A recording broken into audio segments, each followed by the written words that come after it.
Je n'aurais jamais... Tu es le premier animateur journaliste qui remarque ça. Street Diamond, 19h, 22h sur Radio RGB avec Mac Parot et la team Street Diamond. Ils disent que c'est les blacks qui foulent Delbo. Street Diamond qui a foulé Delbo. Delbo. Told her bent over, hit that shit doggy. Called her a cab, then I told that bitch to call me. Stop. Danny Brown, bitch. Tell me what you need. I got some Adderall and fire ass weed. And they try to Yeah. L'émission s'appelle Street Diamond. C'est tous les samedis de 19h à 22h sur Radio RGB. On est là, on est OP, on est bien comme d'habitude avec la team Street Diamond. J'espère que vous m'entendez bien au mic. Moi en tout cas, je suis bien accompagné comme d'habitude avec la team Street Diamond qui est dans le building. Elle est là, elle est à ma gauche, elle me dit qu'elle va bientôt partir en vacances, elle se la raconte comme d'hab. Kelly est dans le building. Bah oui, je vais bientôt partir en vacances et ça va bien, merci. On n'a pas besoin d'en savoir plus, va là-bas. Il y a un type qui est parti là-bas, mais... Il était fort, il était comme il fallait. Que de l'amour dans cette team. Il n'y a que du love ici. Ah, ça faisait un moment qu'on ne l'avait pas vu, hein. Tu nous as manqué. La dernière fois, tout le monde me disait, mais où est Laurie? Vous m'avez manqué aussi. Laurie Payson est dans le building. Comment ça va, Laurie? Ça va bien. Ça va fraîchement bien. Le Kids, le club Read en mode Kids là. Ouais, c'était... Je m'entends pas, je sais pas si c'est normal. Bref, le Read Kids, c'était juste mortel. C'est toujours beau de voir des petits bouts hyper attentifs et des parents hyper investis. Et puis Laura Nsafou, l'auteur parce que l'autrice était là. Exactement. Comme 1 million de papillons noirs était présente, elle pareil était investie. C'était vraiment un moment fort. Alors qu'il pleuvait beaucoup dimanche dernier, je me suis dit qu'il allait y avoir personne. C'était full, c'était rempli de ouf. Voilà, c'était full, c'était rempli, les petits, les grands, les parents. Parce qu'il faut savoir, dans une session Read Kids, il y a la lecture, mais il y a aussi du yoga, il y a aussi un goûter, il y a aussi des comptines. Donc tout le monde joue le jeu. Et on a tous passé vraiment un pur moment. Et du coup, on va renouveler ça tous les mois à partir de 2019. Ça y est. T'as remarqué, à chaque fois que tu goûtes, à chaque fois que Reed revient, je te vois, à chaque fois t'es là. Bah maintenant on va renouveler ça, on va être là, tu sais, ça te motive. Hein. C'est ça, mais en plus même le lieu, donc on a fait ça au Groomers, qui est un barbershop, et dans lequel Reed a un corner librairie tout simplement. Parce que c'était important pour le propriétaire d'avoir du contenu dans son lieu. M'a dit qu'il veut faire ça chez lui, quoi. Il veut que j'aille nulle part d'autre que chez lui. Il va investir dans du mobilier pour que tout le monde soit à l'aise pour chaque session. Ouais, il est vraiment... Enfin voilà, tout le monde a un engouement et ça fait vraiment plaisir. C'est la classe dans la technique. Il y a Cindy qui est là. Ça va, Cindy? Ça va et vous ce soir? Bah ça va, tranquillement. À côté de toi, il y a Loïc qui est là en mode discret, c'est ça? Voilà. Il est pire que Manu. Et il y a Mademoiselle AC qui est dans le building.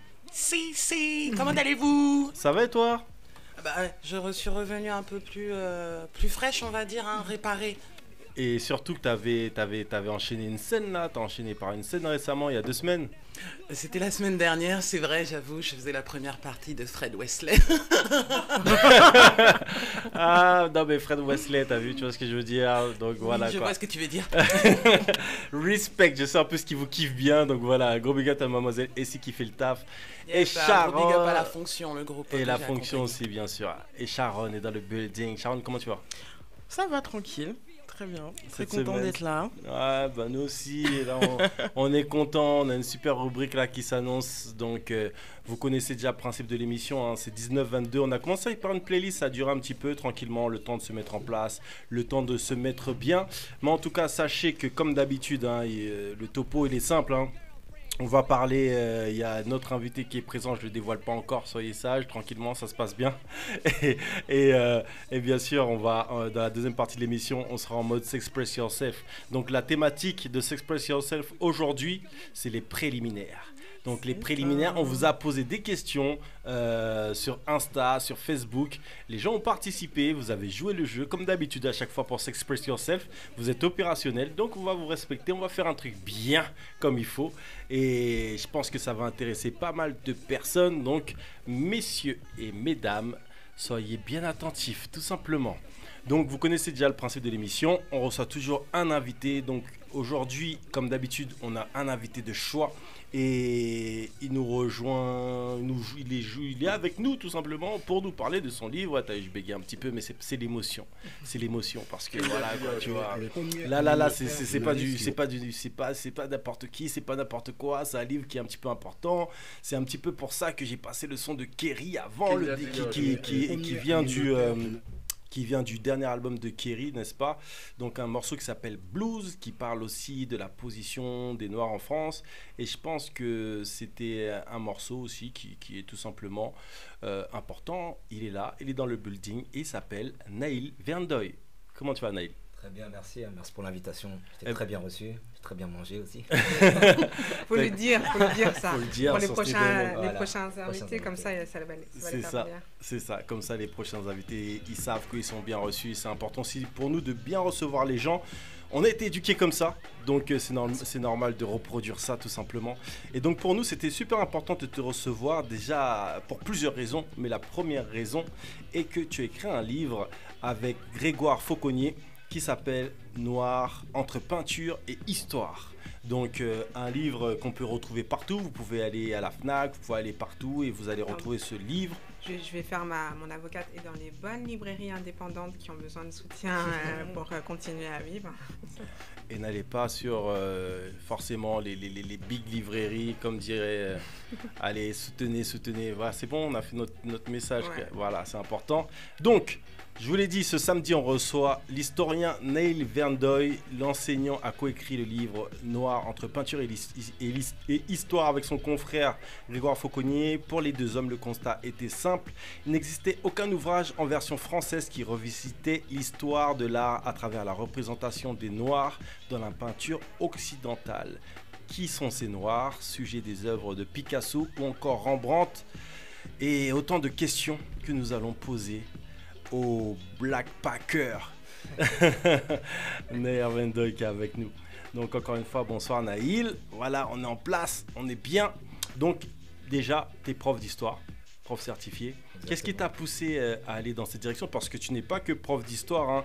Tu as aussi une maîtrise en droit public et tu as aussi un master en didactique. Exactement, bien renseigné. Qu'est-ce qui m'a poussé à devenir enseignant? Je pense que j'avais toujours eu Mets-toi bien près du micro. J'avais toujours eu envie d'être enseignant. D'abord, je voulais être professeur d'anglais. Et puis bon, finalement, mon niveau il était quand même assez faible. Donc finalement, j'aimais beaucoup l'histoire. Quand j'ai passé le bac, c'était vraiment une matière qui m'a toujours intéressé, comprendre des choses. Puis j'aimais bien voyager déjà quand j'étais jeune. Et donc, pour moi, c'était une suite logique. J'ai toujours travaillé aussi avec les jeunes. Donc je savais qu'il fallait que je mêle histoire et jeunesse. Donc c'était forcément enseignant. Ok, tout simplement. Donc je rappelle que le livre est disponible aux éditions Omniscience qui vous ont permis de faire une belle œuvre. Donc l'œuvre, je vais la montrer, j'ai dans les mains, elle est là. Donc c'est un très beau livre. On peut voir comme ça. Donc pour les personnes qui sont en live sur Facebook, donc je vous rappelle, ça c'était juste un clin d'œil pour tous ceux qui nous suivent en live sur Facebook. Je vous rappelle qu'on est aussi disponible sur streetdiamond.fr, etc. Et que ce livre, pour moi, il est très important, mais la question évidente serait de te demander pourquoi vous avez fait ce livre. Mais tout d'abord, j'ai envie tout simplement de te demander, parce que là, sur ce livre, en gros, il y a écrit noir. Mais Naïl, c'est quoi un noir? Qu'est-ce qu'un noir? Justement, ça commence comme ça, un peu l'épigraphe au départ. Il y a une phrase, qu'est-ce donc qu'un noir? Et d'abord, c'est de quelle couleur un noir? Et on a voulu mettre cette phrase en épigraphe parce que c'est la question qu'on s'est posée. En fait, on a essayé de faire un travail d'historien, donc forcément au départ il a fallu problématiser. Et on s'est posé la question, mais qu'est-ce qu'un noir? Et donc il y a quand même des ouvrages en France qui portent ce titre ou qui ont au moins le mot noir dans leur titre. Et donc on s'est demandé, on a essayé de savoir comment eux définissaient un noir. Et à chaque fois dans nos recherches, j'ai jamais été très satisfait de ce que j'ai trouvé, donc je me suis vraiment posé la question, on a essayé de la mettre à l'écrit. Je me suis dit, en fait, c'est deux choses être noir. C'est où on se ressent comme noir, soi-même, ou alors et c'est pas forcément additionnel, ou alors on est considéré par les autres comme noir. Ça veut dire on peut avoir un taux de mélanine très très bas, être caucasien et se sentir noir. Je pense, oui. Je pense, on avait vu, je sais plus, c'est la fille de. Moi, je suis pas très bon en star. C'était pas Lionel Richie ou je sais plus, non, il y avait une fille, enfin, il avait une fille très métisse et qui était très claire de peau et qui disait moi je suis noir et j'ai grandi qu'avec des noirs, ma culture est noire américaine et afro-américaine, mais personne ne me considère comme blanche alors que je me considère intérieurement comme noir. Donc oui, pour moi ça peut l'être aussi. Et c'était quoi un noir au XVIe siècle? Un noir au XVIe siècle, en fait... Parce que dans notre société, on se pose encore les questions. Regarde, là, on se pose la question. Mais au XVIe siècle, pour eux, est-ce qu'un noir, c'était... Parce qu'au final, noir, c'est... Pour moi, c'est tellement évident, c'était juste un esclave. C'est social. Un meuble. Voilà, le noir, déjà, c'est un terme, c'est une construction sociale. Ouais, c'est un terme qu'on crée, etc. Je pense qu'au XVIe siècle, un noir, c'était synonyme d'africain. L'africain, même plus qu'esclave, c'était africain en général. Tout ce qui était noir était africain. Alors... Naïl, on est en France. Oui. Pourquoi tu n'as pas appelé ton livre Black entre peinture et histoire? Parce que j'en ai marre du terme black. Je trouve que déjà on est en France, donc on est francophone. Et il y a un terme qui existe, il y a la traduction, et c'était pas un livre pour les anglophones. Alors c'est vrai qu'au départ j'ai eu quelques réticences, parce qu'en France on prend le mot noir avec des pincettes. On voit même en salle des professeurs, parfois on dit l'élève, le black. C'est difficile à dire, on a du mal en France, alors que pour moi je veux qu'on l'appuie et je veux qu'on en soit fier. Il n'y a pas de problème avec ça. Et c'est vrai qu'il y a eu quelques maisons d'édition qui m'ont retourné. Allez, faudrait le changer de terme, faudrait l'appeler black. Ah bon? Ouais, on m'a dit ça. C'est encore quelque chose, c'est encore un terme, je pense, qui est en vogue encore, même s'il commence à disparaître. En titre d'un livre, surtout pour des éditeurs où le mot est important, où la langue française a sa place, mettre un titre black, c'est de la part d'un... Enfin, après, c'est mon point de vue, mais c'est... La langue française a sa place, mais même je peux dire, dans une salle de professeurs où on va être entre personnes... qui maîtrisons la langue française, on va dire. Soi-disant. Soi-disant, exactement. Le mot peut poser problème encore. Et il est au singulier? Oui. Alors, c'était plus une question de graphie, là. D'accord. Parce que la lettre, on aime bien le R, comment il redescend, etc. On trouve que ça ouvre. Si on avait mis un S, on y a pensé aussi, ça allait refermer. Tandis que là, c'est vraiment une ouverture. D'accord. C'est aussi de la graphie. C'est l'esthétique. C'est l'esthétique, mais c'est aussi même le sens aussi. On veut que ce soit une ouverture. On a envie d'ouvrir le livre, on a envie d'ouvrir encore l'histoire. Nous, c'est juste une pierre à l'édifice culturel. C'est pas... Il n'y a pas tout dedans. Il n'y a pas toute l'histoire des Noirs à l'intérieur du livre. C'est un grain de sable et j'espère que tout le monde va s'en emparer et va construire autour. Et du coup, vu que vous êtes historien, vous êtes attardé sur une période en particulier? Pas du tout en fait. Au départ, la période de la peinture, donc de la Renaissance au milieu du XXe siècle. Ensuite sur les œuvres d'art. Après sur l'histoire, non, ça peut aller avant. On a des histoires. Là, j'ouvre une histoire du IIIe siècle après Jésus-Christ, à l'Antiquité. Donc non, pas au niveau de l'histoire, mais au niveau de la peinture, oui, forcément, parce qu'une peinture. Le temps qu'il y ait les pigments et puis la peinture qui nous a été léguée, qui existe encore, c'est plus celle à partir du 14e, 15e siècle. D'accord. Donc, si j'ai bien compris, quand vous avez voulu faire ce livre, les éditeurs étaient assez réticents et en fait, vous disiez que c'était plutôt que c'était pas un sujet français et c'était plutôt une vision anglo-saxonne. D'ailleurs, il y a Grégoire Fauconnier qui disait que ça l'avait choqué et heurté d'entendre les réponses des éditeurs qui disaient que le public français n'était pas prêt pour ce genre de livre. Oui, c'est choquant, ça rappelle des phrases de Mitterrand dans les années 80, etc. La France n'est pas prête. Si on n'est pas prêt en 2018, on le sera jamais. Je veux dire, Est-ce qu'on veut être prêt? Parce qu'on veut. Après, là, ça devient politique, ça devient, je sais pas, ça dépasse le cadre de l'historien. Mais non, moi, c'est vrai que ça m'a beaucoup déçu parce qu'on m'a dit d'aller le faire, d'aller l'imprimer ou l'éditer, en tout cas dans le monde anglo-saxon, qu'après, il pourrait le traduire, etc. Mais moi, c'est pas mon parcours. Moi, je suis ici, je suis un enfant entre guillemets de la République, j'ai fait que l'école publique, je suis issu vraiment de la France. Et me dire que j'ai besoin d'aller de m'expatrier pour revenir après, je trouve que c'est un échec. Je trouve que c'est un échec de la France en tout cas. Alors finalement, ça a réussi. Donc on espère que ça va donner à plein d'autres personnes d'avoir envie d'appuyer aussi le terme de noir, parce qu'il y a encore, je vous le disais tout à l'heure, il y a encore des livres qui sortent avec le mot black. Il y a encore des livres, j'en vois passer sur Internet, qui ont encore dans leur titre le mot black. Alors que ce sont des livres francophones écrits par des Français ou Françaises. Ouais, où il y a des traductions, quand tu vois les traductions des livres de Tanishi Coates avant qu'il arrive chez Présence Africaine, tu peux être que noir et en colère, tu peux être... Enfin, il n'y a pas... il y a une image rien que dans les titres en fait. Et comme le choix d'un titre d'un livre, c'est vraiment pour un éditeur, pour un auteur, c'est hyper important, comme une conclusion dans une disserte. Enfin, c'est décevant parce que en plus le français a tellement propagé sa langue, la cultive. Enfin, il y a des instituts de la francophonie. Ouais, voilà. Partout dans le monde pour vraiment que cette putain de langue, elle lâche personne. Qu'on soit encore sur des problématiques comme ça de black et de noir en 2018 sur un livre assez contemporain, je trouve ça triste. En même temps, j'ai envie de vous dire, quand on a connu aussi ce genre de discours, eh ben, ça appelle forcément à réflexion. Car elle est l'appel à la raison et à la conscience universelle. Le drame de l'Afrique, c'est que l'homme africain n'est pas assez entré dans l'histoire. Le paysan africain, qui depuis des millénaires vit avec les saisons, dont l'idéal de vie est d'être en harmonie avec la nature, ne connaît que l'éternel recommencement du temps, rythmé par la répétition sans fin des mêmes gestes et des mêmes paroles. Dans cet imaginaire où tout recommence toujours, il n'y a de place ni pour l'aventure humaine, ni pour l'idée de progrès.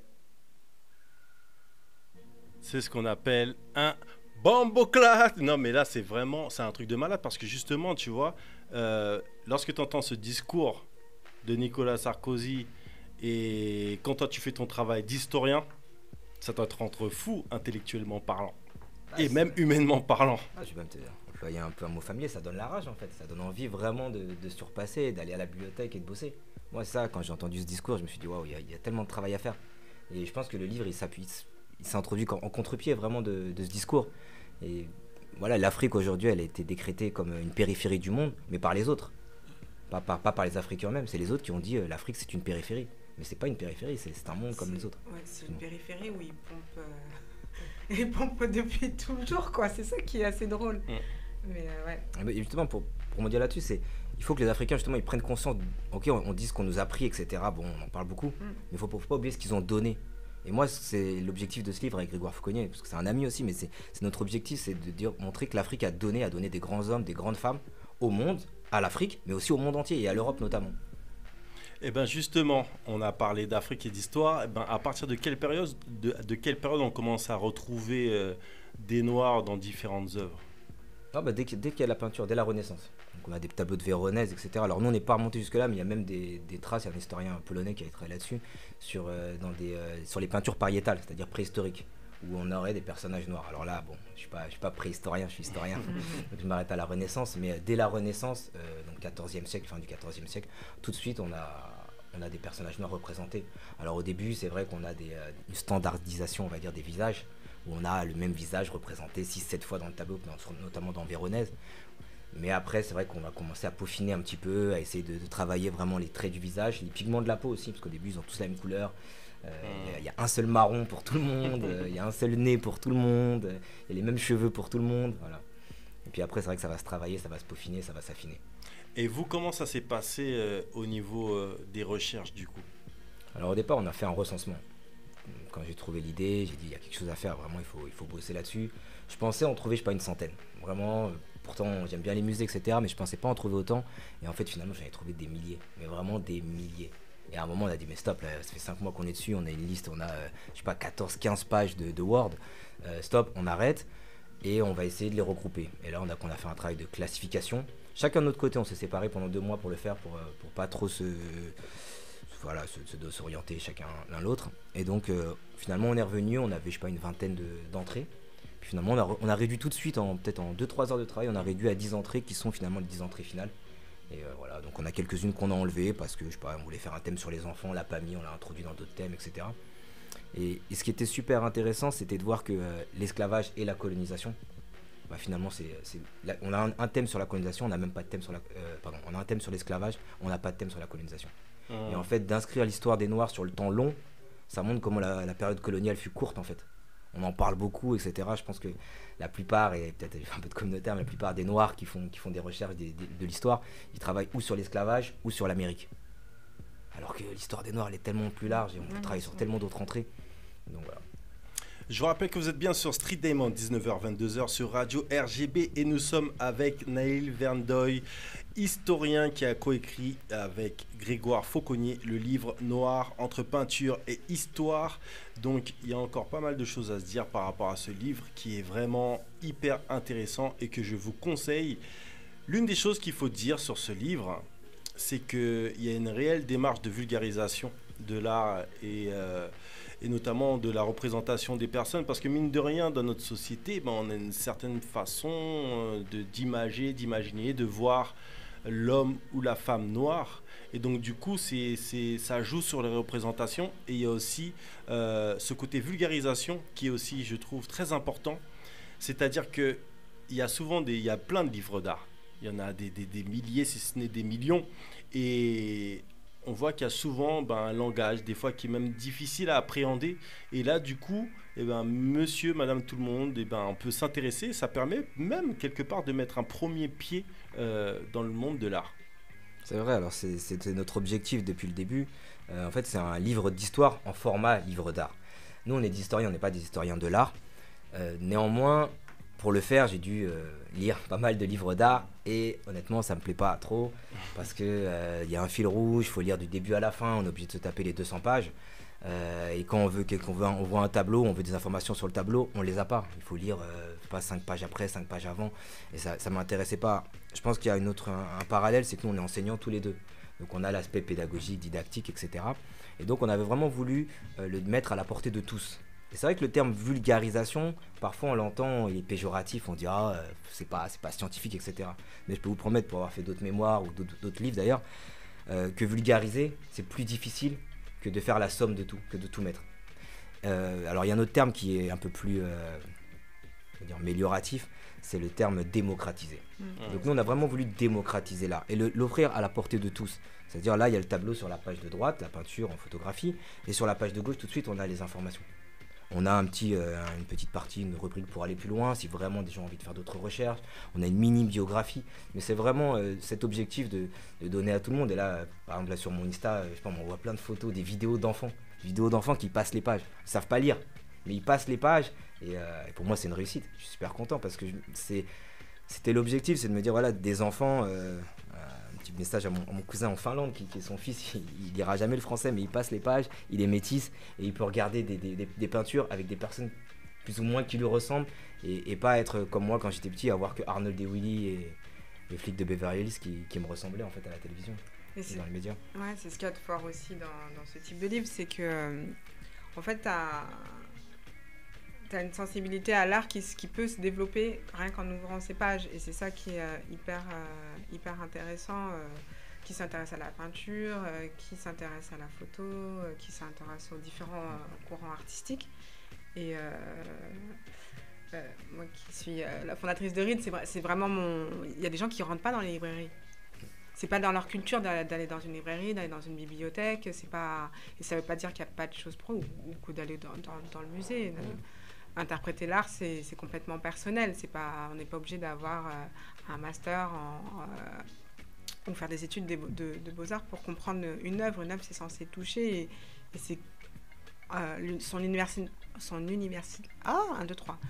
universalité, merci, qui fait qu'elle touche et c'est vraiment hyper. Enfin, de toute façon, c'est compliqué de rendre simple. Donc la démocratisation, c'est primordial en fait pour donner accès, l'ouverture et l'envie. Alors nous on dit souvent le terme intelligible, nous on veut rendre intelligible, on veut rendre facile d'accès. Après j'ai l'impression qu'aujourd'hui, pour rendre un peu à la France quelques avancées, pas forcément léthargiques, c'est que quand on voit là le clip de Beyoncé, Jay-Z au Louvre, etc., on a l'impression qu'aujourd'hui il y a une certaine ouverture quand même des musées ou de l'intelligentsia, etc. Aussi l'argent, mais ça va permettre en tout cas des jeunes de s'y intéresser.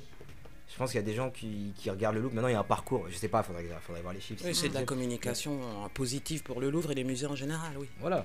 Merci.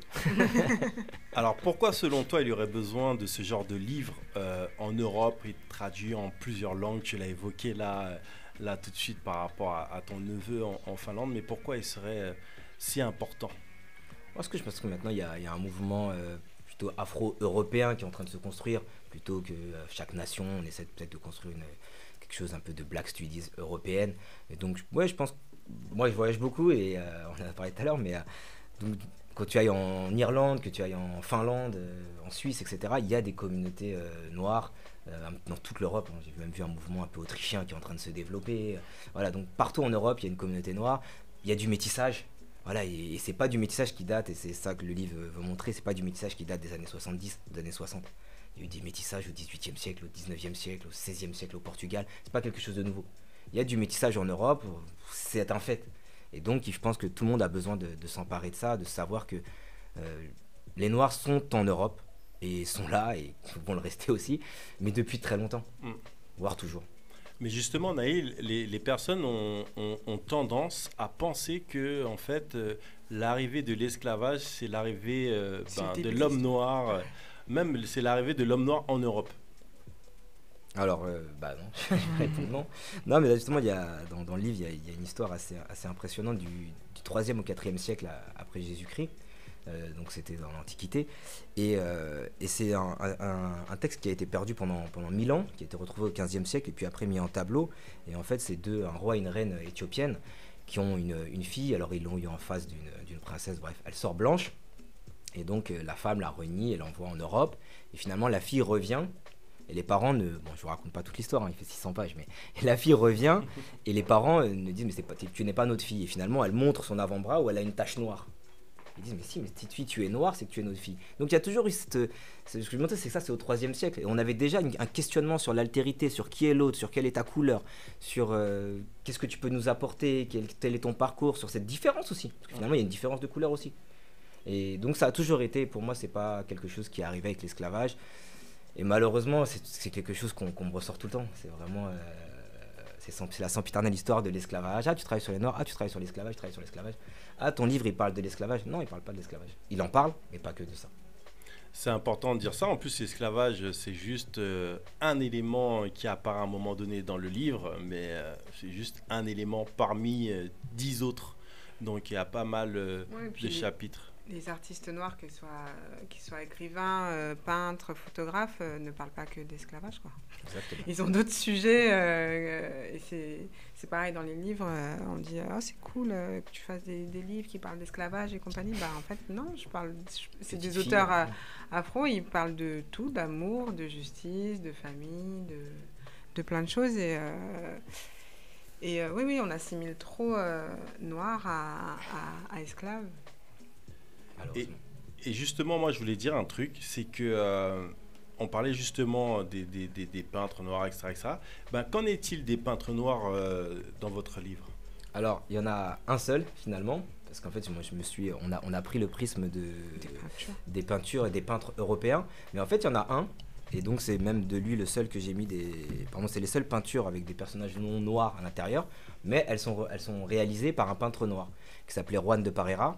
Et c'était l'esclave, le domestique. Bon, en Espagne, on avait encore, c'était pas très clair, mais de Velázquez. Et donc, pendant qu'il préparait ses peintures, pendant qu'il préparait ses toiles, etc., il peignait lui-même. Et en fait, finalement, c'est devenu un très grand peintre, au point qu'aujourd'hui, il y a quelques toiles de Velázquez où on a des doutes. On ne sait pas si c'est Velázquez ou son préparateur domestique esclave qui les ont réalisés. Ou son nègre, quoi. Non, mais c'est ça.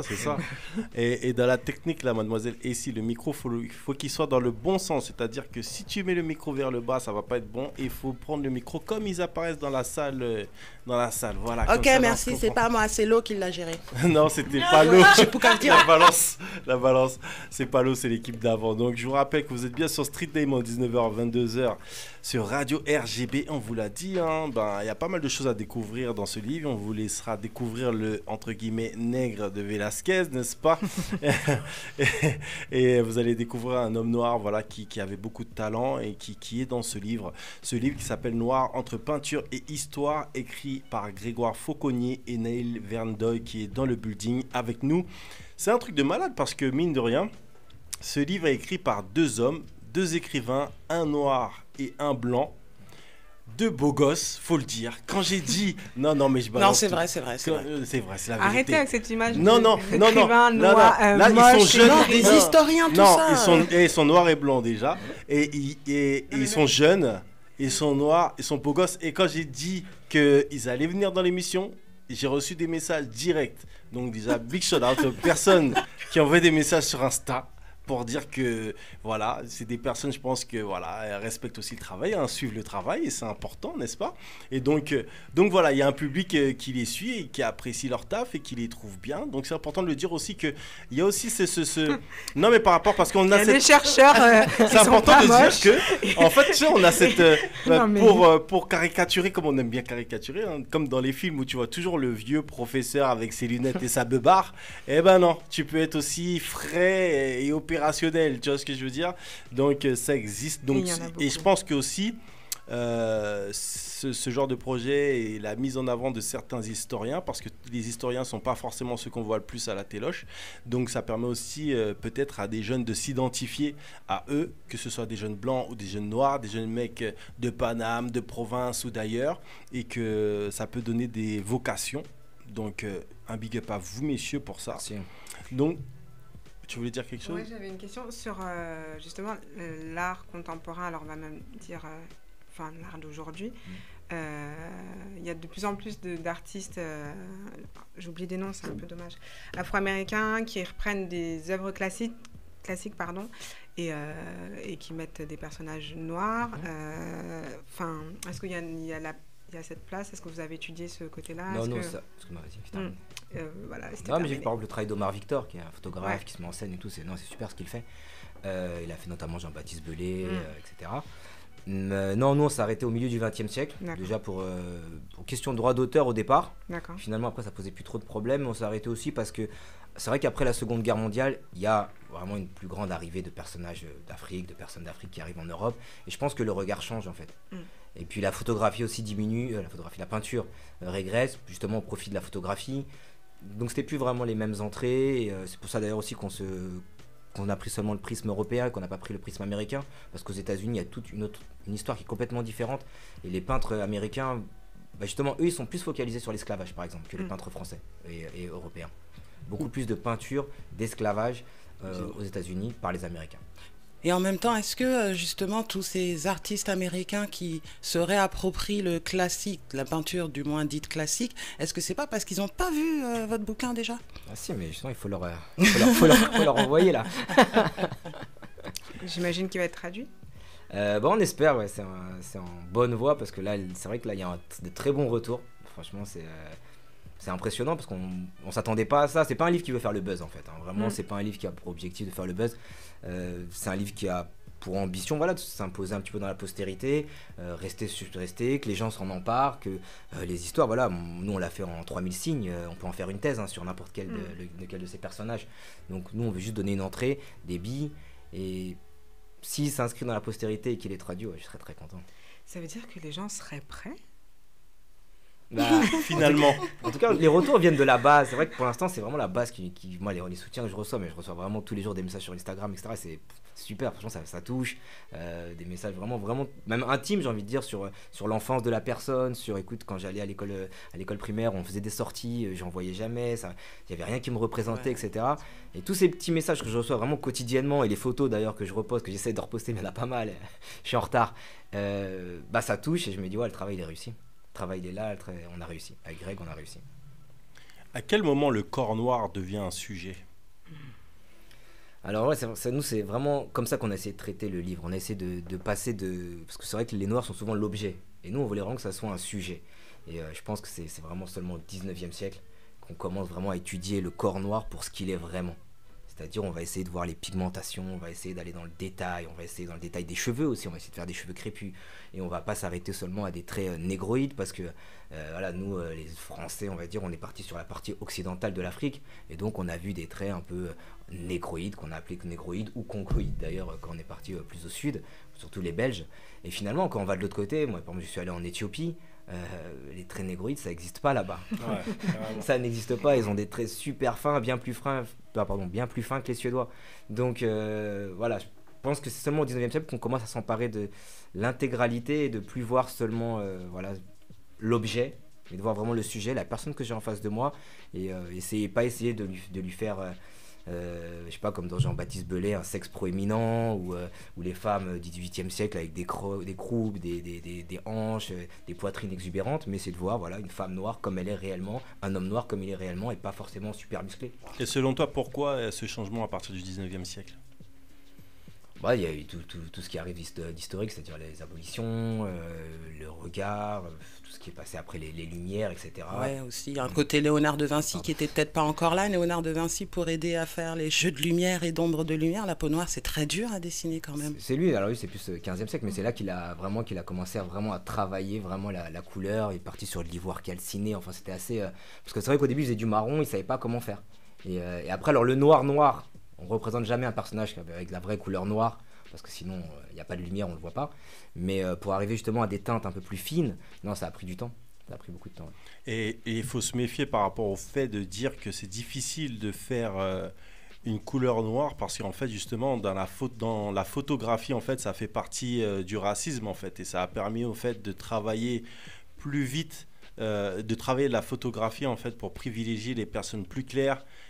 Et en fait, on n'a pas privilégié les noirs. Et donc, il y a toute une histoire qui découle de tout ça par rapport à la photographie, par rapport au fait d'être noir ou blanc en photographie. Mais c'est quelque chose qu'on va vraiment... et c'est quelque chose dont on parlera dans un autre sujet sur Street Diamond avec des photographes. Mais il y a aussi dans le cinéma, parce que dans le cinéma, d'ailleurs, aujourd'hui, Barry Jenkins, qui est l'auteur de Moonlight et qui sort un film là bientôt qui s'appelle Sybil Street, vous pouvez parler, qui est juste magnifique parce que je l'ai déjà vu, il fallait que je le dise. Mais je la raconte. Mais comment dire, grave. Et même dans la série Insecure, il y a vraiment ce travail de lumière sur la peau noire qui est hyper important, mais parce qu'il y a des gens qui se sont penchés dessus en tant que noirs, quoi, et qui ont voulu valoriser ce timbre de peau. Et c'est hyper récent, mais c'est parce qu'avant on s'en foutait tout simplement. Le peintre hollandais Christian van Koenenberg, si je ne m'abuse, peint en 1632 l'œuvre Scène de mœurs ou Rapt de la négresse.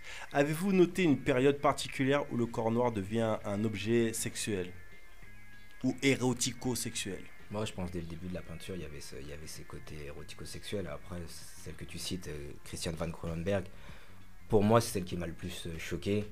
Je vous invite à faire Google et à la rechercher. C'est scène de viol.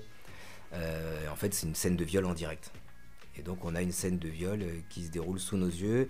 Et ce qui est fort, si on prend le côté artistique, c'est qu'en fait, on est témoin de cette scène de viol. On ne sait pas trop où elle se passe. Peut-être sur un bateau, il y a plusieurs suppositions, plusieurs hypothèses.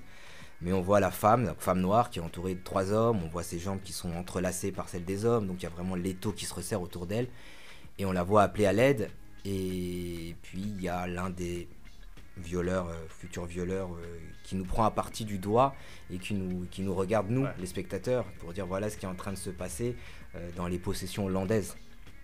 D'accord, voilà, on est en train de violer des femmes, et on sait qu'ils le font en toute impunité, parce qu'on sait que derrière il n'y aura aucun jugement, enfin, aucune gravité. Et pour avoir fait des recherches, mais alors en parallèle sur les scènes de viol, j'en ai trouvé 2-3, mais jamais, c'est toujours un petit peu, c'est subjectif. Là, celle-ci, elle est objectivée, elle fait 1m60, elle est au musée de Strasbourg. Elle est très difficile à regarder. Elle est très difficile, et j'ai envie de dire aussi que ce livre, c'est pas un livre qui fait du sensationnalisme. Donc là, il y a différents livres qui sortent dans cette période où voilà, il y a des images, etc., etc. Il y a des livres qui sont plus violents que d'autres.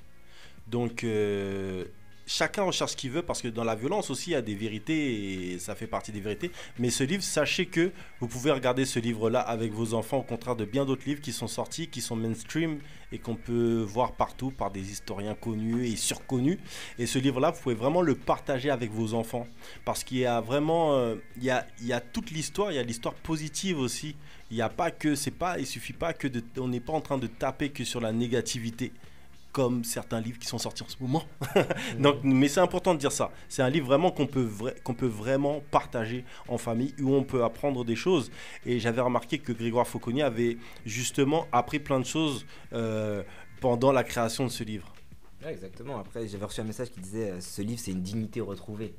Et c'est vraiment l'objectif. Quand tu parles d'autres livres, voilà, il y a d'autres livres qui sont un peu plus crus et plus, voilà, qui ont d'autres objectifs, on va dire. Et celui-ci, c'est vraiment... mais c'était même pas de mettre une dignité, c'était vraiment de faire de l'histoire. De faire de l'histoire et de montrer que l'histoire, elle est pas seulement dans l'aspect dominant-domination, dominant-dominé, que l'homme noir n'est pas toujours un dominé, n'est pas toujours en dessous. Et on a, je sais pas, le Négus Ménélique, le roi d'Éthiopie, pardon, qui est représenté. Il est tout en haut comme un roi, il est représenté comme un roi, au-dessus de ses soldats, au-dessus de tout le monde, avec une couronne de diamants, etc. Donc ils sont pas... Et une peinture que j'aime bien aussi, c'est cette peinture de ce couple métissé au 19e siècle. Et l'histoire, elle est assez fantastique. Est-ce que tu peux la remontrer direction de la caméra? On voit que l'homme noir, d'ailleurs, est au-dessus. Il domine la femme blanche. Alors c'est un couple, et l'histoire, elle est assez fantastique, parce que c'est le prince de Prusse, donc l'un des enfants du roi de Prusse, qui va en Égypte, et qui est reçu par le vice-roi en 1843.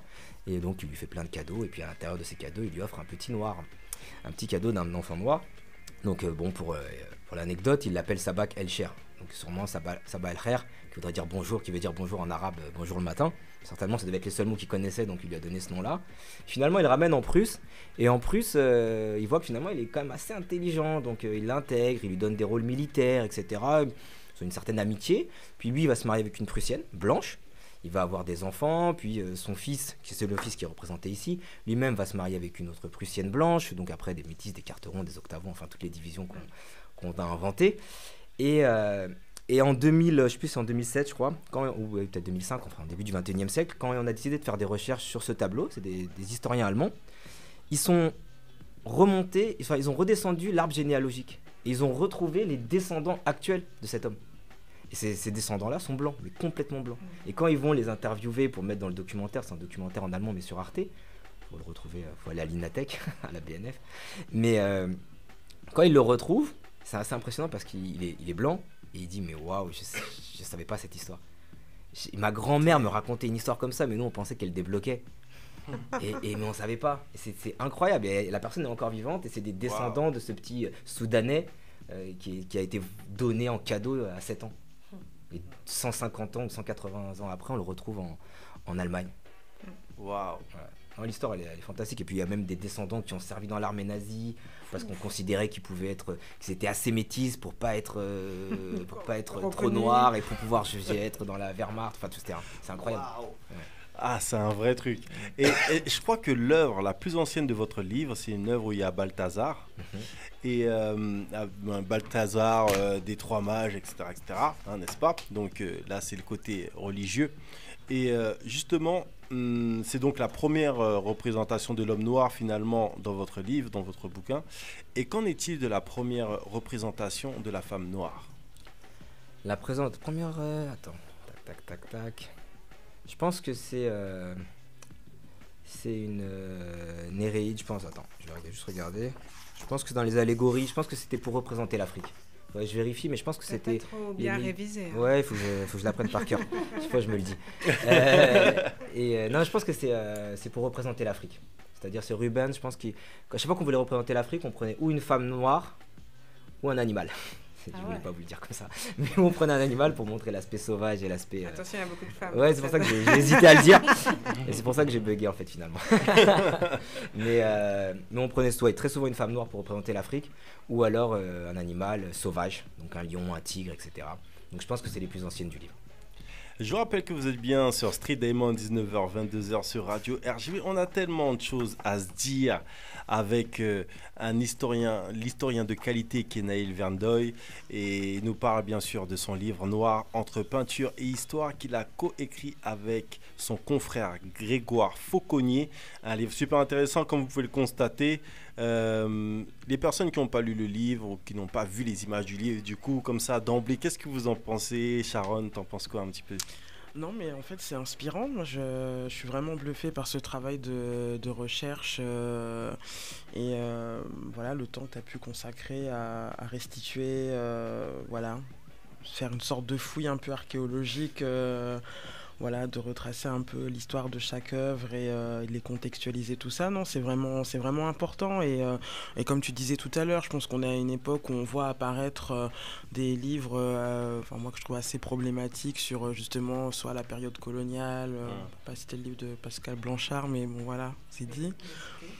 Mais effectivement d'avoir voilà un ouvrage qui valorise, qui explique, qui rend accessible, voilà, comme on disait tout à l'heure, qui démocratise. Donc ça c'est important. Puis j'espère que après c'est pas pour faire ma relou, mais j'espère que ça va éveiller aussi peut-être des vocations même universitaires aussi, peut-être voilà d'étudiants afro qui auront envie de faire des travaux de recherche un petit peu sur sur des périodes justement historiques où la question peut-être de l'esclavage n'est pas forcément posée ou la question coloniale, mais d'aller investir d'autres moments où les Noirs étaient présents. Et donc voilà, j'espère en tout cas que ça pourra éveiller en tout cas des sujets, des thèses, des mémoires, des trucs super chouettes à lire. Parce qu'il ne faut pas que ce soit le seul bouquin en vrai, il faut qu'il y en ait plusieurs. C'est un premier quoi. Ouais. Je vous rappelle que vous êtes bien sur Street Diamond, 19h-22h sur Radio RGB. Vous savez quoi, on se fait une petite pause et on revient tout de suite avec Naïl Vandoy et la team Street Diamond. Et on va terminer cette interview dans quelques instants, parler de pas mal de choses parce que vous savez, cet homme fait beaucoup de choses et on en parle juste après. Street Diamond, 19h-22h sur Radio RGB avec Mac Parot et la team Street Diamond.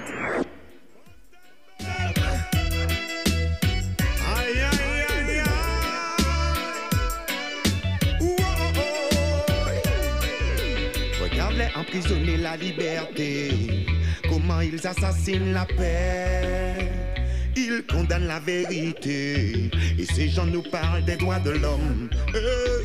Ils divisent l'unité, ils torturent la fraternité, ils exterminent l'égalité, et la justice ils la bâillonnent. Le poids de mesure, c'est comme ça que pèse leur balance. Au bal des hypocrites on voit qui mènent la danse. Le peuple ne peut plus garder le silence. Bienvenue en France. Le poids de mesure, c'est comme ça que pèse leur balance. Ils veulent que tu sois mais ne veulent pas que tu penses. Sur notre ignorance ils se remplissent la panse. Bienvenue en France. Une part de liberté d'expression, alors je m'exprime. Même si elle ne s'adresse pas à tous, au même régime. Je prends la parole des représentants tous les gens qu'on opprime. Car les années passent et la situation s'envenime. Où sont passées ces valeurs? À qui s'adressent ces belles maximes? Liberté, égalité, fraternité, là-dessus on est unanime. Lorsqu'on le passe à la pratique, on devient tous sceptiques. Car plus rien n'est logique et c'est là que ça se complète. C'est comme ça que pèse leur balance. Au bal des hypocrites on voit qui mènent la danse. Le peuple ne peut plus garder le silence. Bienvenue en France. Le poids de mesure, c'est comme ça que pèse leur balance. Ils veulent que tu sois mais ne veulent pas que tu penses. Sur notre ignorance ils se remplissent la panse. Bienvenue en France. Une justice pour les pauvres, une justice pour les riches, une justice pour les patrons, une justice pour les syndicalistes, une justice pour le peuple, une justice pour l'élite, une justice pour l'Europe et une justice pour l'Afrique, une justice pour les chefs d'État, une justice pour les terroristes. Pas de justice équitable, mais une justice hypocrite. Plusieurs justices des hommes, une seule justice divine, une seule justice divine. Le poids de mesure, c'est comme ça que pèse leur balance. Au bal des hypocrites on voit qui mènent la danse. Le peuple ne peut plus garder le silence. Bienvenue en France. Le poids de mesure, c'est comme ça que pèse leur balance. Ils veulent que tu sois mais ne veulent pas que tu penses. Sur notre ignorance ils se remplissent la panse. Bienvenue en France. Je passe que sûrement pour un complotiste, peut-être pour un anarchiste. Pardonnez-moi d'être réaliste. J'assume mes lyrics. La France première déployer les soldats en Afrique au Proche-Orient, incapable de gérer la crise en Occident. Les gens qui meurent victimes de complot ou attentat ou accident. Et me parlent de effets positifs de la colonisation, niant l'histoire et l'apport de nos grandes civilisations, entretenant la confusion, voilà, niant l'histoire et l'apport de nos grandes civilisations, arrêtez la lobotomisation. Deux poids, deux mesures, c'est comme ça que pèse leur balance. Au pas des hypocrites, on voit qui mènent la danse. Le peuple ne peut plus garder le silence. Bienvenue en France. Deux poids, deux mesures, c'est comme ça que pèse leur balance. Ils veulent que tu sois mais ne veulent pas que tu penses. Sur notre ignorance, ils se remplissent la panse. Bienvenue en France. Deux poids, deux mesures, on en a plein d'autres, ça c'est sûr. Deux poids, deux mesures, justice à deux vitesses selon ton milieu, ton allure. Deux poids, deux mesures, sous la houlette de pourriture. Deux poids, deux mesures. Street Diamond, comme d'habitude, comme à la maison, c'est jamais assez long. Qu'est-ce que je viens de dire là? C'est une connotation vachement sexuelle. Street Diamond, 19h, 22h sur Radio RGB avec Mac Parot et la team Street Diamond. Je demande plus de temps parce que les débats sont toujours bons. Vous êtes bien sur Street Diamond, 19h, 22h sur Radio RGB, comme d'habitude avec la team Street Diamond, et on est avec l'historien Naïl Verdoy. Excuse-moi, j'écorche ton nom. Excuse-moi, mais on va pas écorcher ce livre, ni corner ce livre, ni dessiner dans ce livre, parce que ce livre est important, ce livre est généreux. Du coup, c'est ton premier ouvrage? Non, j'avais fait un autre livre, mais c'était pour les professeurs en fait. D'accord. Pour les enseignants qui étaient sortis depuis 2012-2013. Ouais. Et du coup, c'était plus le côté didactique? Non, en fait, c'était parce que justement, j'avais fait un master de droit aussi, donc en fait, c'était une entrée juridique. T'as passé beaucoup de temps à l'université. À l'école. Ouais, j'y suis encore. T'aimes ça? Bah, j'aime bien. Eh ben, on te demande en off, qu'est-ce que t'es dans quelle école? Parce que je sais que t'as travaillé aussi en zone prioritaire, je crois. Ouais, alors j'étais à Argenteuil, au lycée d'Argenteuil jusqu'en juin, et là, je suis au collège à Arnouville. Arnouville-les-Gonesse. Garges-les-Gonesse, c'est super loin. Ouais. et du coup, rencontrer des élèves qui disent black, qui disent quel est toi, en tant que prof, historien, il y a des choses que tu confrontes à eux, comment tu arrives à communiquer avec eux du coup? Non, on communique, alors les élèves ils disent plus black maintenant, c'est fini, je crois. Ouais. C'est ma génération peut-être. Ouais, ils disent Renoir, noir, voire négro. Alors, moi je travaille sur tous les préjugés, tout ce qui peut être stéréotype. Alors ça peut être sur un noir, sur l'esclavage, sur... est-ce que sur les noirs même directement il y a des choses par exemple sur le terme nègre, quand on travaille sur l'esclavage, ouais, c'est quelque chose qui revient et ils comprennent pas forcément que c'est un terme qui s'est chargé de sens et de sens péjoratif et qu'aujourd'hui l'utiliser c'est l'utiliser en lien avec l'histoire. Donc des choses comme ça. Qu'est-ce qu'on travaille encore sur les préjugés?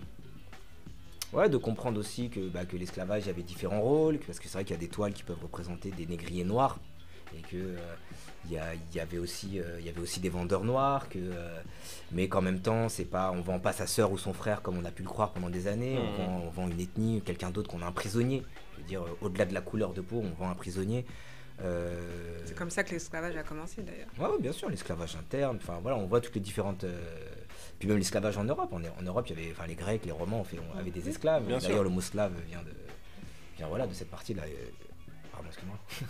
Non, mais bien sûr, non, mais c'est ça, hein, et c'est pour ça que quand des fois on montre des noirs esclavagistes, il faut que ce soit bien fait, quoi, je trouve, parce que justement, c'est pas que ça n'a pas existé, c'est que en fin de compte, on se rend compte que par exemple, quand on va au Memorial Act en Guadeloupe, la première scène qu'on voit, directement on voit un noir esclavagiste. Or, dans le Memorial Act, on voit pas de bourreau entre guillemets. Ce qui est vraiment du coup de colons, tu veux dire ? De colons ou d'esclavagistes blancs en fait. On n'en voit pas réellement, quoi. Donc vraiment, tu vois, du coup, ça fait que tu te poses des questions. L'enfant qui va prendre ça de plein fouet se pose des questions. Donc pourquoi lui et pourquoi pas? Pourquoi on montre l'homme noir esclavagiste et en fait quand tu es dans le musée, tu te balades, en fin de compte, tu vois pas de blanc. Tu vas avoir des noms de comment on appelle ça? Tu vas avoir des noms de quartiers, de plantations tu vois, des noms que tu vois dans ta commune ou des noms de famille. Mais tu vas pas voir les personnes, tu vas pas voir, c'est pas forcément que tu as envie de voir les personnes, hein, mais c'est juste que la représentativité de l'homme blanc, pour le coup, il est invisibilisé. Oui, et en plus, ce qui est assez bizarre, c'est que les endroits où il y avait les habitations de propriétaires d'esclaves, les terrains ont pris ces noms et les familles n'ont pas bougé. Ouais, exactement. Les familles n'ont pratiquement pas bougé, enfin c'est le cas en Guadeloupe, mais... Ce sont des immenses propriétaires terriens. Exactement. Et, pour ajouter aussi quelque chose, moi ça m'interpelle beaucoup aussi, parce que pour accompagner moi par exemple des groupes dans des musées, et souvent des groupes donc afrodescendants ou tout ça, je me rends compte à quel point il y a une réelle pédagogie en fait à faire sur comment ce public peut recevoir des œuvres qui mettent en scène notamment des noirs, etc. Moi je me suis rendu compte qu'il y a un vrai effort des fois de bien contextualiser les choses, aussi d'accueillir aussi leurs ressentis et leurs émotions. Les prendre en compte parce que moi je me souviens d'avoir fait une expo hyper trash, j'étais très jeune, hein, mais c'était en Belgique. Moi j'avais fait le musée d'Afrique centrale, où j'étais tombé sur une statue de Léopold II. Et donc moi j'étais assez jeune, hein, c'est mon oncle qui m'avait expliqué, et en fait lui il était furieux, hyper en colère, etc. Et du coup il avait même vraiment du mal à poursuivre la visite, la suite de l'expo, et c'est là où je me dis c'est vrai qu'il y a une vraie pédagogie peut-être aussi à faire pour comment on gère aussi les émotions face à des œuvres qui peuvent être très violentes ou le manque de représentation, tout ça. Ouais, ça a été le cas pour l'invention du sauvage qui avait été fait au Quai Branly, parce que pareil, il y a des guides, mais des guides du musée, donc avec le discours du musée. Et c'est vrai qu'il y a un vrai accompagnement à faire. Et puis en plus, pour les gens qui n'ont pas l'habitude d'aller au musée, hein, c'est pas pour... C'est important, mais à considérer en plus. Parce qu'il y a des gens qui disent non, mais tu dis n'importe quoi, c'est une œuvre d'art. En fait, non, moi je vois juste un viol. Non, mais c'est une œuvre d'art. Oui, non, mais ça, c'est compliqué. Et même des fois, on se rend compte que sur certaines œuvres, nous, on va être plus à même de voir les différents préjugés selon d'où tu viens ou quoi au caisse. Ça va être plus facile pour toi de voir les différents préjugés. Et justement, à partir de quel moment les préjugés sur les Noirs se construisent, quoi. C'est-à-dire le côté où on met cette musculature qui peut être proéminente, ou la taille du sexe, ou genre la soif irréfrénée du sexe, etc., etc. Les femmes de telle manière, les guerriers, les sauvages. Alors moi, le livre c'est sur la peinture, donc depuis la Renaissance, il y a des préjugés qui sont construits. D'abord sur la domesticité. Les premiers tableaux, ce sont des domestiques, ce sont des serviteurs qui sont dominés. Et puis on les domine à dessein. Ensuite, il y a tout l'aspect sauvage. Le noir, ce que tu disais tout à l'heure, il est proche de la nature. Il vit dans la nature, il vit avec les animaux. Il donne à manger à des girafes tous les matins, etc. Et donc, il est plus fort. Parce qu'il peut résister à des lions. Il peut se battre avec un lion tous les matins, il se bat avec un lion. Donc, forcément, il est plus fort. Donc, forcément, sa musculature va ressortir. Donc après il y a eu tout. Moi je pense que depuis la Renaissance il y a eu une évolution, mais ça s'est jamais arrêté. Et puis encore aujourd'hui on a encore de nombreux préjugés qui perdurent et qui ont été créés à ce moment-là. Je pense que c'est les mêmes en fait. C'est l'héritage en fait. Oui, bien sûr. Ce qui est traduit dans la publicité. Dans la vie quotidienne. Ouais, dans la vie quotidienne. Dans le cinéma. Dans le livre, vous citez Tidiane Diakité, qui est un historien d'origine malienne, un professeur agrégé, qui disait en ce qui concerne les Africains et qui pourrait aussi concerner les Américains et les Caribéens, la conséquence la plus handicapante n'est peut-être pas la ponction démographique, mais les effets culturels et psychologiques. Alors là, c'est un peu ce que tu disais tout à l'heure, c'est sur le prisme. Je pense que moi aussi, j'ai mon prisme. On dit qu'il faut être objectif, mais forcément, moi aussi, je me suis construit. Je suis noir, j'ai grandi ici, j'ai grandi en banlieue, etc. Donc il y a tout ça qui s'est additionné. Donc ça, c'est mon prisme aussi. Et c'est vrai que cette phrase, elle m'a parlé parce que, certes, il y a une fonction démographique. On parle de 12 millions at least, quoi. Au minimum, il y a eu 12 millions de personnes, ce qui est énorme. Mais pour moi, le problème aujourd'hui, c'est pas ça, parce que ça y est, c'était il y a 150 ans. Le problème, c'est psychologique, c'est tous ces stéréotypes, tous ces préjugés qui perdurent quand on va aux Antilles, quand on va en Afrique, etc. J'ai fait plusieurs pays d'Afrique. Il y a des choses qui perdurent. Et par exemple, pour un pays que j'ai fait qui m'a un peu plus étonné, c'est l'Éthiopie. Justement, ils n'ont pas vécu la période coloniale. Bon, peut-être 4 ans, etc. Mais en tout cas, ils ne l'ont pas reconnu. Ils sont beaucoup moins impactés par ça. J'étais avec un ami qui est originaire du Maroc, on va dire, français d'origine du Maroc, et on a pris des bus, mais vraiment des bus locaux, etc. Et c'était assez roots. et du coup, il était blindé le bus, il y avait des gens sous les sièges, mais vraiment, c'est pas pour rigoler. Et lui, il est resté pendant 5 heures par terre. Wow. Et personne lui a donné sa place. Et je me suis à un moment transposé, parce que je suis d'origine du Sénégal aussi, et je me suis transposé au Sénégal, je me suis dit au Sénégal, est-ce que quelqu'un se serait pas levé pour lui dire prends ma place? Ça m'a vraiment travaillé cette idée. Je me suis dit au Sénégal, est-ce qu'on lui aurait pas dit tiens, prends ma place? Comme voilà, j'ai des amis qui sont venus voir au Sénégal quand j'étais en vacances, etc. Et tiens, il va peut-être pas manger avec les mains, il va peut-être pas manger par terre, on va lui donner une assiette, etc. Et donc il y a toutes ces petites choses-là, je pense, qui sont des stigmates de tout ça. Qui sont des stigmates et qui perdurent. Et aux Antilles, on a encore des... Voilà, on a l'intelligence péquée, on a beaucoup de choses qui perdurent. Il y a des grands nègres, il y a... on le ressent même au niveau... Moi, je me rappelle quand j'y suis allé la première fois en 2004, j'étais avec un ami et on avait loué une voiture et il me disait, mais si c'est la police municipale, c'est pas grave, mais si c'est les gendarmes, c'est grave, parce que les gendarmes sont blancs. Tu vois, Cédric, c'est chaud ce que tu dis. Il me dit, non, mais c'est vrai, parce qu'on pourra rien faire. Ok. Et justement, les stigmates, parce que ça, c'est un sujet là que vous avez effleuré dans le livre, mais finalement, le côté psychologique de l'esclavage, déjà en France, c'est un sujet qui est juste inexistant. Et aux États-Unis, ils traitent de ce sujet. C'est hyper important en fait, parce qu'on se rend compte que déjà, ne serait-ce que les maladies mentales, on ne fait aucun rapport entre les maladies mentales et cette période. On ne fait aucun rapport entre... on sait qu'il peut y avoir des maladies ou des choses qui traînent, que des maladies peuvent passer via les gènes et tout, etc. Tu parles de maladies psychiatriques? Ça peut même, ouais, ça peut être psychiatrique ou autre, tu vois. Et justement, vous avez effleuré du coup cette question-là, mais pour moi, je trouve aussi que c'est... Bon, là, c'était pas l'objet du livre. Mais comme tu le disais auparavant, Naïl, en vérité, c'est une question qui est hyper importante, la question de la psychologie liée aux afro-descendants.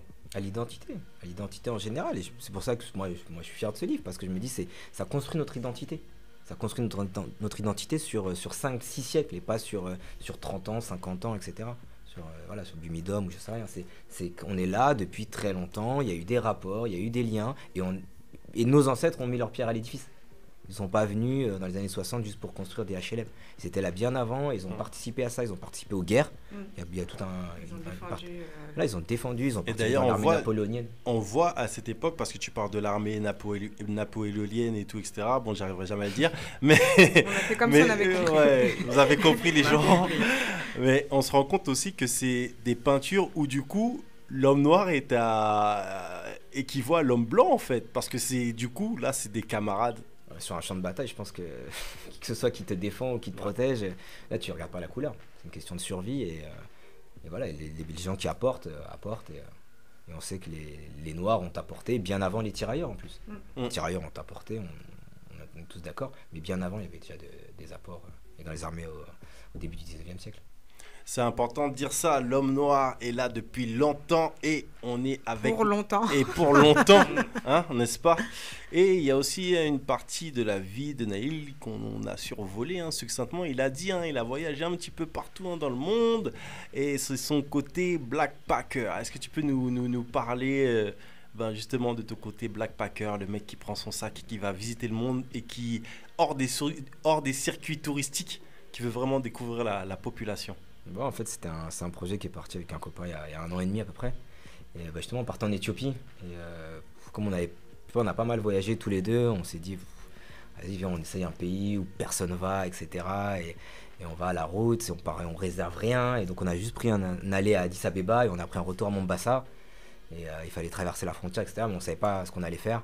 Et on avait créé une page Facebook, Backpacker et tout. Et puis finalement, on a mis une vidéo. La vidéo, elle a super bien tourné, etc. Puis on s'est dit, bon, on va continuer. Et puis, de fil en aiguille, on continue. Et donc, on a fait Haïti. Donc, en fait, on fait vraiment des pays qui sont en marge du tourisme. C'est vraiment des pays où les gens, quand on leur dit, vous allez là-bas, vous allez faire quoi? Vous allez faire de l'humanitaire. fait, non, on va visiter, on va aller rencontrer les gens, on va aller voir les musées qu'il y a à visiter, on va aller voir les œuvres d'art, on va aller voir les gens ce qu'ils mangent, ce qu'ils vivent, etc. Et franchement, ça se passe super bien pour l'instant. Donc on a fait Haïti, on a fait l'Algérie aussi, mais surprenant. Voilà, je ne m'attendais pas à un tel pays. On a été dans le désert, au fin fond du Sahara, proche de la Libye, mais je crois que c'est une des choses les plus belles que j'ai vues, le désert, le Sahara. Là dernièrement on a fait l'Azerbaïdjan. Wow. Voilà, mais c'est vraiment des pays qui parlent pas mais quand on y va vraiment, moi ce que je vis maintenant dans Black Packer, c'est je l'ai jamais vécu dans mes voyages avant, parce que en fait comme c'est des pays où il n'y a pas de touristes, les gens ont une autre approche. Par exemple en Algérie, mais c'était super gentil, ils nous invitaient à manger, ils nous buvaient des verres, on buvait des cafés, enfin partout où on allait on était super bien accueillis. Et quelle est la prochaine destination? La prochaine destination, j'en parlais avec ma camarade de gauche, peut-être le Congo. J'aimerais bien retourner en Afrique là. J'aimerais bien retourner en Afrique parce que voilà, j'aime bien aussi l'Afrique, j'aime bien y voyager. Et donc on aimerait bien retourner en Afrique tous les deux. Je sais que tu as été dans un pays, je sais que tu as été en Éthiopie, dans une région où les gens en fait étaient vraiment... un petit peu là, c'est le côté garder leur tenue traditionnelle et tout, ils étaient vraiment ancrés dans leur tradition. En fait, ça c'est une journée, c'est peut-être une des plus belles journées de ma vie carrément que j'ai passé. Cette vidéo-là qui avait super bien marché en fait, on l'a appelé coup de foudre parce que j'avais un coup de foudre avec une Éthiopienne. Non, en fait, c'est une journée où on arrive dans une ethnie qui s'appelle l'ethnie des Hamers, donc c'est au sud de l'Éthiopie. Et en fait, on avait rencontré quelqu'un qui nous dit je vous amène et tout. Moi, vous ne me payez pas, mais vous paierez le chef du village. Moi, je dis moi je veux pas y aller parce que c'est un zoo. Pour moi, c'est les visites de zoos humains où les gens ils sont en train de jouer à la PlayStation et dès qu'il y a un touriste qui arrive, ils jettent, ils mettent un boubou, ils vont danser, ils font quelque chose. Bon, ça m'intéressait pas. Et puis le gars il me dit, moi, si vous voulez pas y aller, vous y allez pas. Donc j'ai vu qu'il était vraiment pas insistant. J'ai dit, ah, c'est bizarre. Mon pote, il me dit, allez, viens, on y va. Je dis, on y va, allez, c'est rien, de toute façon, c'est pas. On y va et en fait, c'était un jour extraordinaire parce que c'était un mardi. Les femmes étaient au marché, les hommes étaient aux bouches, au champ. Donc il restait que les jeunes. Et donc en fait on s'est posé avec ses cousines et on est resté 2-3 heures à boire du thé, à discuter avec eux, ils traduisaient pour nous. Et c'était un moment, c'était vraiment... moi je me rappelle pas avoir vécu un autre moment comme ça aussi intense. Et donc c'est vrai qu'à un moment mon pote il a sorti le téléphone, parce qu'on filme avec un téléphone, on n'est pas des professionnels. Et donc à un moment il a réussi à capter un petit moment de cette scène. Mais c'était vraiment extraordinaire. Et voilà, c'est des gens qui sont en tenue traditionnelle, avec des perles, etc. Et puis au bout d'un moment elle nous dit, je dois aller chercher de l'eau. Et puis elle prend ses bidons, elle le met sur son dos et elle part chercher de l'eau à la rivière. Enfin, c'était vraiment, c'était trop intense. C'est vraiment trop intense. Et t'as eu le coup de foudre là-bas. Ouais, elle s'appelait Dobo. Et là, tu vas écrire un livre. Vous écoute. Dobo, on va venir te chercher, Dobo. On arrive. Mais pour l'anecdote, là-bas, quand tu veux épouser une femme de leur ethnie, tu dois te mettre tout nu et marcher sur une vingtaine de taureaux, je crois, sans tomber. Tu tombes, tu recommences. Ah, motherfucker. Donc là j'ai dit, bon, qu'est-ce que je fais? Dès le premier taureau, c'est moi j'ai un coup de corne. Ah, je rentre à Paname. Laisse tomber, c'est plus facile là-bas. Ok. On veut savoir si tu veux vraiment, quoi. Voilà, c'est ça. Est-ce que le mec est vraiment décidé? Et il paraît qu'un Allemand l'a fait, quelqu'un me racontait qu'un Allemand l'a fait et il a épousé sa femme Hammer. Non. Franchement, incroyable. T'étais pas décidé, mon gars, c'est ça? Ah, je suis toujours hésitant, moi. Faut savoir ce qu'on veut. Je rappelle que vous êtes bien sur Street Diamond, 19h, 22h sur Radio RGB. On est disponible sur Spotify, iTunes, Deezer, etc. Et on était avec Naïl Verndoy et on parlait bien sûr de son bouquin Noir entre peinture et histoire qu'il a écrit avec Grégoire Fauconnier. Donc ces deux historiens qui se sont alliés pour nous mettre les pieds dans l'histoire et la tête dans l'art ou le contraire. Merci encore Naïl, c'était vraiment un bon moment partagé avec toi. Merci à vous, merci à l'émission aussi. Franchement c'est bien ce que vous faites et il faut continuer au maximum. Merci beaucoup. On a encore plein de choses à partager avec vous et surtout dire que ce livre je l'ai acheté, j'ai pas demandé à la maison d'édition parce que ce livre il déchire, parce que je veux supporter. Donc si vous voulez supporter les gens, faites-le vraiment quoi. N'allez pas comme ça au concert et vous demandez à l'artiste oui s'il te plaît je peux rentrer gratuit. Après vous allez au Club Reed, on vous demande l'entrée pour l'association c'est juste 2 € pour donner un petit coup de force. Vous dites ah t'as vu 2 €, je suis là, j'ai acheté des chewing-gums, j'ai pas la monnaie. Ouais. Et les gens sortez l'argent tranquillement. Mais ils les sortent pour des téléphones ou pour des écrans. Exactement. Pour des Exactement. Donc on vous rappelle, hein, le livre s'appelle Noir entre peinture et histoire. Il est écrit par Naïl Verndoy et Grégoire Fauconnier. C'est aux éditions Omniscience. Donc allez l'acheter. Vous savez tout.